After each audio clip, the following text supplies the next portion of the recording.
Tahukah kamu, ada suatu unsur kimia yang tidak mudah terbakar, tidak bereaksi dengan mudah, dan nyaris tidak terlibat dalam kehidupan sehari-hari. Namun tanpanya, pemahaman manusia tentang matahari, bintang, dan alam semesta tidak akan pernah lengkap. Ia pernah dianggap langka, bahkan hampir tidak ada di bumi. Tetapi justru unsur inilah yang pertama kali ditemukan bukan di laboratorium, melainkan dari cahaya matahari. Setelah hidrogen membuka jalan sebagai unsur pertama, alam semesta tidak berhenti pada kesederhanaan. Dari proses yang berlangsung di dalam bintang, muncullah unsur berikutnya, sebuah unsur yang lebih stabil, lebih tenang, dan jauh kurang reaktif. Unsur ini adalah helium. Berbeda dengan hidrogen yang mudah berikatan dan cepat bereaksi, helium justru dikenal karena ketidakaktifannya. Ia tidak mudah bergabung dengan unsur lain. Ia tidak terbakar. Dan dalam banyak kondisi, ia tampak seperti penonton yang diam. Namun justru sifat inilah yang membuat helium istimewa. Ia menjadi penanda penting dalam proses pembentukan unsur di alam semesta. Ia membantu ilmuwan memahami apa yang terjadi di dalam bintang, bagaimana energi dilepaskan, dan bagaimana unsur-unsur terbentuk dari waktu ke waktu. Menariknya, helium pertama kali dikenali bukan di bumi, melainkan dari spektrum cahaya matahari. Baru setelah itu, manusia menyadari bahwa unsur ini juga ada, meski sangat jarang di planet tempat kita hidup. Untuk memahami mengapa unsur yang tampak tidak berbuat apa-apa ini begitu penting, kita perlu kembali ke awal. Ke masa ketika helium belum dikenal sebagai unsur dan hanya hadir sebagai garis cahaya misterius di langit. Berbeda dengan banyak unsur lain, helium tidak lebih dulu dikenal melalui benda padat, cairan, atau reaksi kimia di bumi. Ia hadir dalam bentuk yang jauh lebih sulit disentuh, cahaya. Sebelum manusia mengetahui keberadaan helium, mereka telah lama mengamati matahari. Cahaya matahari dipelajari untuk memahami panas, warna, dan pergerakan benda langit. Namun pada abad ke-19, perhatian mulai tertuju pada sesuatu yang lebih spesifik. Garis-garis warna halus yang muncul ketika cahaya matahari dianalisis secara detail. Melalui teknik yang kemudian dikenal sebagai spektroskopi, para ilmuwan menyadari bahwa cahaya tidaklah homogen. Ketika cahaya matahari diuraikan, muncul garis-garis gelap dan terang yang menandakan keberadaan zat tertentu. Setiap unsur meninggalkan pola garis yang khas, seperti sidik jari. Pada tahap ini, belum ada pemahaman bahwa pola-pola tersebut bisa berasal dari unsur yang belum dikenal. Garis-garis itu dipelajari sebagai fenomena optik, bukan sebagai petunjuk keberadaan zat baru. Cahaya matahari masih dipandang sebagai sesuatu yang tidak sepenuhnya bisa dikaitkan dengan materi yang ada di bumi. Di sisi lain, di planet tempat manusia hidup, helium hampir tidak menunjukkan keberadaannya. Karena masanya sangat ringan dan sifatnya yang tidak mudah bereaksi, helium yang terbentuk di bumi cenderung lolos ke angkasa. Akibatnya, tidak ada sampel nyata yang bisa dikumpulkan, ditimbang, atau diuji seperti unsur-unsur lain. Dengan kondisi seperti ini, helium berada dalam posisi yang unik. Ia ada, tetapi tidak terlihat. Ia memengaruhi pemahaman manusia tentang matahari, tetapi tidak dapat disentuh. Ia hadir dalam jumlah besar di alam semesta, tetapi nyaris tidak meninggalkan jejak di bumi. Peralihan dari pengamatan cahaya menuju pengenalan unsur terjadi pada paruh kedua abad ke-19. Pada masa ini, spektroskopi berkembang pesat dan mulai digunakan untuk mempelajari matahari secara lebih rinci. Cahaya tidak lagi dipahami hanya sebagai terang dan panas, tetapi sebagai sumber informasi tentang materi yang memancarkannya. Pada tahun 1868, saat mengamati gerhana matahari, seorang astronom Prancis bernama Jules Janssen mencatat adanya garis spektrum kuning yang tidak sesuai dengan unsur apapun yang dikenal saat itu. Garis ini muncul jelas pada cahaya matahari, namun tidak cocok dengan sidik jari natrium atau unsur lain yang telah diidentifikasi di bumi. Secara terpisah, pengamatan serupa juga dilakukan oleh Norman Lockyer. Lockyer menyadari bahwa garis kuning tersebut konsisten dan khas, serta tidak dapat dijelaskan oleh unsur yang sudah dikenal. Dari sini muncul dugaan penting, matahari mengandung unsur yang belum pernah ditemukan di bumi. Karena pengamatan ini berasal dari matahari, Lockyer mengusulkan nama helium, dari kata Yunani helios yang berarti matahari. Pada titik ini, helium belum pernah disentuh, ditimbang, atau diuji secara kimia. Ia diakui sebagai unsur berdasarkan bukti cahaya, sesuatu yang belum pernah terjadi sebelumnya dalam sejarah ilmu pengetahuan. Namun pengakuan ini belum sepenuhnya diterima. Bagi banyak ilmuwan, unsur seharusnya dapat diisolasi dan diuji di laboratorium. Selama helium hanya terlihat di matahari, statusnya masih diperdebatkan. Kepastian datang beberapa dekade kemudian, pada akhir abad ke-19. Pada tahun 1895, seorang kimiawan Skotlandia bernama William Ramsay berhasil mengisolasi gas baru dari mineral radioaktif di bumi. Ketika spektrum gas tersebut dianalisis, hasilnya cocok dengan garis spektrum misterius yang sebelumnya hanya terlihat di matahari. Dengan temuan ini, helium akhirnya dibuktikan keberadaannya di bumi. Unsur yang pertama kali ditemukan di luar planet ini kini dapat dipelajari secara langsung. Penamaan helium tidak lagi sekadar hipotesis astronomi, melainkan identitas kimia yang sah. Setelah helium diakui sebagai unsur dan berhasil diisolasi di bumi, perhatian ilmuwan beralih pada pertanyaan yang lebih mendasar.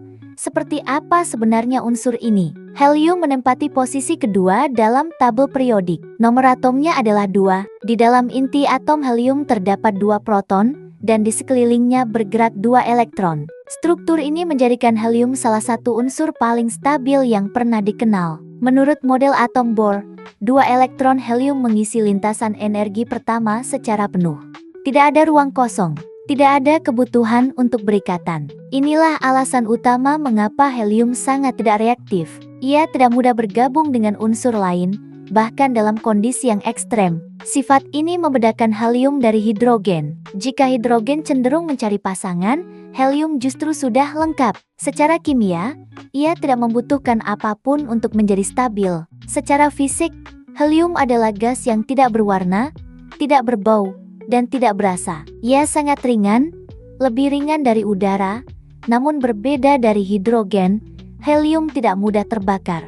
Kombinasi ringan dan tidak mudah bereaksi inilah yang nantinya membuat helium memiliki kegunaan yang sangat spesifik. Helium memiliki 2 isotop stabil yang dikenal secara alami. Isotop yang paling melimpah adalah helium-4, yang terbentuk dari proses peluruhan radioaktif dan reaksi di dalam bintang. Hampir seluruh helium di alam semesta berada dalam bentuk ini. Isotop lainnya adalah helium-3, yang jauh lebih langka dan menarik perhatian ilmuwan karena sifat fisiknya yang unik serta potensi penggunaannya dalam penelitian lanjutan. Di bumi, helium tidak terbentuk dalam jumlah besar melalui proses kimia biasa. Sebagian besar helium yang kita temukan berasal dari peluruhan unsur radioaktif di dalam kerak bumi. Gas ini kemudian terperangkap bersama gas alam dan diekstraksi melalui proses industri. Pemanfaatan helium tidak dimulai dari ambisi besar atau kebutuhan energi, melainkan dari satu persoalan yang sangat praktis, bagaimana mengangkat sesuatu ke udara dengan aman. Pada akhir abad ke-19 dan awal abad ke-20, balon udara dan kapal udara mulai digunakan untuk pengamatan, penelitian, dan transportasi terbatas. Pada masa itu, gas yang paling sering digunakan sebagai pengisi adalah hidrogen, karena masanya yang sangat ringan. Namun pengalaman pahit segera muncul. Hidrogen mudah terbakar, dan kebocoran kecil saja dapat berujung pada kecelakaan besar. Disinilah helium mulai menarik perhatian. Meskipun sedikit lebih berat dibanding hidrogen, helium memiliki satu keunggulan yang sangat penting. Ia tidak mudah bereaksi dan tidak mudah terbakar. Sifat ini menjadikannya pilihan yang jauh lebih aman untuk aplikasi yang melibatkan udara terbuka dan peralatan besar. Pemanfaatan awal helium banyak berfokus pada balon observasi dan kapal udara. Dalam konteks militer dan ilmiah, keamanan menjadi faktor utama. Helium memungkinkan pengangkatan beban ke udara tanpa risiko kebakaran yang melekat pada hidrogen. Meski ketersediaannya terbatas dan biaya produksinya lebih tinggi, keuntungan dari sisi keselamatan dianggap jauh lebih penting. Pada periode yang sama, helium juga mulai digunakan dalam lingkungan penelitian dan laboratorium. Karena sifatnya yang sangat tidak reaktif, helium menjadi gas pelindung yang ideal. Ia digunakan untuk menciptakan atmosfer inert, lingkungan tanpa reaksi kimia yang diperlukan dalam berbagai eksperimen dan proses sensitif. Penggunaan ini menunjukkan perbedaan mendasar antara helium dan banyak unsur lain. Helium tidak dimanfaatkan karena kemampuannya bereaksi, tetapi justru karena kemampuannya untuk tidak bereaksi. Dalam banyak situasi, ketidakaktifan ini menjadi nilai utama. Pada tahap awal ini, pemanfaatan helium masih terbatas oleh ketersediaannya.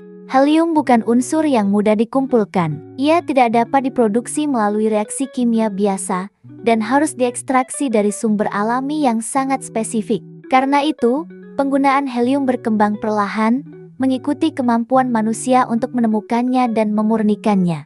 Seiring berkembangnya teknologi, peran helium meluas jauh melampaui balon dan kapal udara. Sifat dasarnya yang stabil, tidak reaktif, dan mampu mencapai suhu sangat rendah menjadikan helium unsur yang sulit tergantikan dalam berbagai bidang modern. Salah satu penggunaan paling penting helium saat ini adalah dalam teknologi suhu rendah. Helium cair digunakan untuk mencapai suhu mendekati nol mutlak, kondisi yang diperlukan untuk menjaga magnet superkonduktor tetap berfungsi. Magnet jenis ini digunakan dalam berbagai peralatan penting, termasuk pemindai medis seperti MRI. Tanpa helium, banyak teknologi pencitraan medis modern tidak dapat beroperasi dengan aman dan stabil. Di bidang sains dan penelitian, helium digunakan sebagai gas pelindung dalam berbagai eksperimen.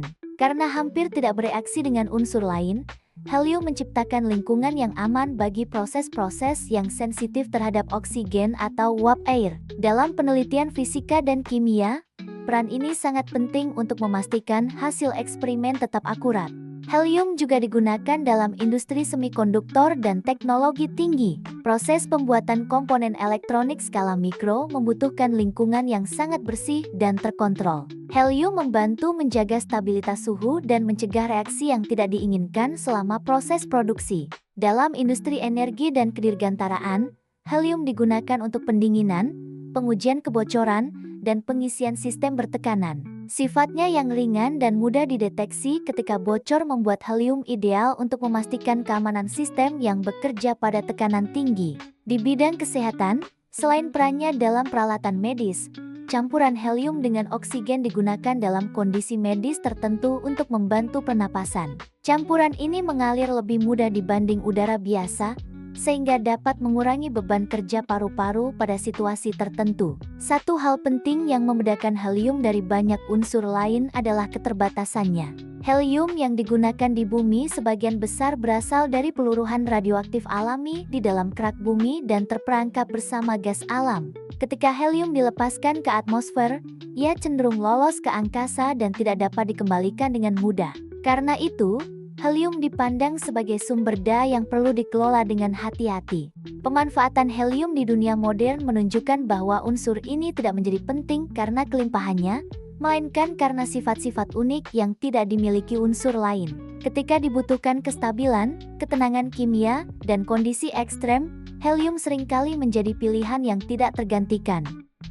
Berbeda dengan banyak unsur lain, tantangan terbesar helium hari ini bukan bagaimana memanfaatkannya, tetapi bagaimana menjaganya agar tetap tersedia. Karena helium di bumi jumlahnya terbatas dan sulit diperbarui, arah penelitian modern lebih banyak berfokus pada pengelolaan, efisiensi, dan pemanfaatan jangka panjang. Salah satu fokus utama riset adalah pemulihan dan daur ulang helium.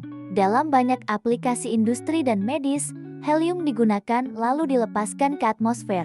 Para ilmuwan dan insinyur kini mengembangkan sistem tertutup yang memungkinkan helium ditangkap kembali setelah digunakan, dimurnikan, dan dipakai ulang. Proses ini menuntut desain sistem yang presisi, karena kebocoran kecil saja dapat menyebabkan hilangnya helium secara permanen. Bidang lain yang menjadi perhatian adalah penggunaan helium yang lebih efisien dalam teknologi suhu rendah. Penelitian dilakukan untuk mengurangi jumlah helium cair yang dibutuhkan dalam sistem pendinginan, terutama pada magnet superkonduktor. Pendekatan ini mencakup pengembangan material baru, desain magnet yang lebih stabil, serta sistem pendinginan alternatif yang tetap memanfaatkan sifat helium tanpa membutuhkannya dalam jumlah besar. Helium-3, isotop langka helium, juga menjadi subjek penelitian khusus. Isotop ini memiliki sifat fisika yang unik dan digunakan dalam penelitian dasar, terutama pada fisika suhu sangat rendah dan deteksi partikel. Karena kelangkaannya di bumi, Para peneliti mengeksplorasi cara memperoleh helium-3 dari sumber alternatif dan memaksimalkan penggunaannya untuk aplikasi yang benar-benar penting. Selain itu, riset juga diarahkan pada substitusi parsial helium di beberapa aplikasi. Para ilmuwan mencoba memahami di mana helium benar-benar tidak tergantikan, dan di mana unsur lain atau pendekatan teknis bisa digunakan sebagai alternatif. Tujuannya bukan menghilangkan peran helium, tetapi memastikan bahwa penggunaannya difokuskan pada bidang yang paling membutuhkan sifat uniknya. Semua upaya ini menunjukkan bahwa penelitian tentang helium hari ini bukanlah pencarian sensasi baru, melainkan pekerjaan yang tenang dan strategis. Ilmuwan berusaha memastikan bahwa unsur yang pernah dianggap langka dan pasif ini tetap tersedia untuk teknologi penting di masa depan. Dengan kata lain, riset helium adalah tentang menjaga kesinambungan, bukan tentang ekspansi tanpa batas. Helium mengajarkan bahwa tidak semua unsur menunjukkan perannya melalui reaksi yang mencolok. Ada unsur yang penting justru karena ketenangannya, karena kemampuannya untuk tetap stabil ketika unsur lain bereaksi. Hari ini, helium masih memegang peran penting dalam teknologi yang paling presisi dari pencitraan medis hingga penelitian dasar tentang materi dan energi. Namun keterbatasannya di bumi juga mengingatkan bahwa tidak semua sumber daya alam dapat diperlakukan tanpa batas. Melalui helium, kita belajar bahwa memahami sifat dasar suatu unsur bukan hanya soal pengetahuan, tetapi juga soal tanggung jawab dalam memanfaatkannya. Terima kasih telah mengikuti perjalanan ini hingga akhir. Jika kamu memiliki pertanyaan, pandangan, atau ingin berdiskusi, silakan tuliskan di kolom komentar. Perjalanan kita menyusuri tabel periodik masih panjang. Setelah hidrogen dan helium, kita akan memasuki unsur-unsur yang mulai membentuk materi padat, unsur-unsur yang kelak menjadi bagian langsung dari planet dan kehidupan sehari-hari. Setiap unsur adalah tanda kemahakuasaan Sang Pencipta. Dan perjalanan ini adalah cara kita bersyukur dengan mempelajari kebesarannya. Sampai jumpa di episode berikutnya.